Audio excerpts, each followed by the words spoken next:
What would our government do? You know, those extreme, left-wing, liberal, globalist tyrants. The ones that are taking away our freedoms and making our lives miserable. What would they do if we all united as one powerful force and walked away?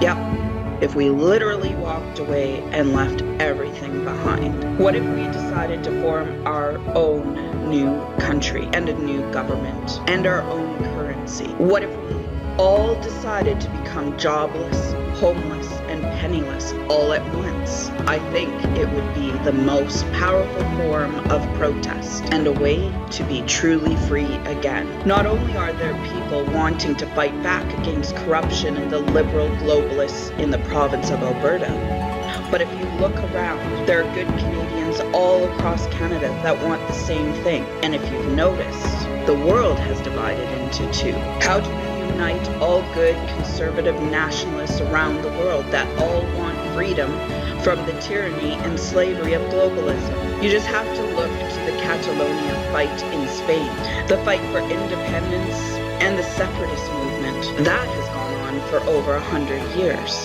The fight is violent and the leaders and supporters receive prison sentences for sedition. I will ask this question again. Are you prepared to go to prison, to go to war, and are you prepared to die in this fight? The Catalonia fight in Spain has gone on for 100 years, since 1910. The fight for the state of Jefferson, which is in the United States, has also gone on for about 100 years. Just check out the history of both movements, and we have to realize that we are all under attack from an old enemy. This war began long, long ago. It has been raging for thousands of years, since Abraham, Isaac, and Ishmael. And please read that story if you don't know it. Globalism is the continuation of the legacy of hatred from Ishmael and his descendants towards Abraham and his descendants. Do you notice something? There are two sides. The world is divided into two. And when you fight for a Wexit, for the province of Alberta, are you fighting against all of Canada?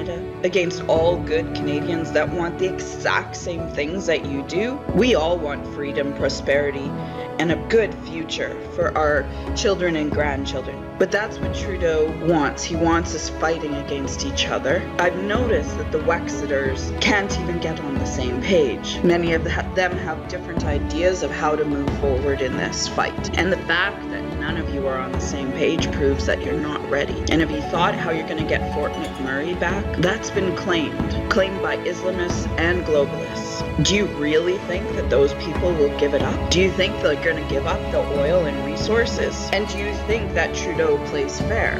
Trudeau changes the rules of the game at a whim, so he will definitely not fight back against Canadians in a fair and just way. He will lie, cheat, and steal and do everything he can to stay in power. Are you planning on fighting back in the same way? And are you motivated by hate and bitterness? Or are you motivated by a great love for people, for your neighbors, and for your family? Remember, true leaders motivate by love and unity. Dictators and tyrants motivate by fear, hatred, and division. You only have to look through history to see great examples of that. And dictators and tyrants create hatred and division in their country. Trudeau wants us hating each other. I think we all need to unite together and direct our anger at the ruling elite globalists. It's actually another case of the good guys fighting the bad guys. And whether you realize it or not, we have all been waiting for the greatest hero the West has ever known.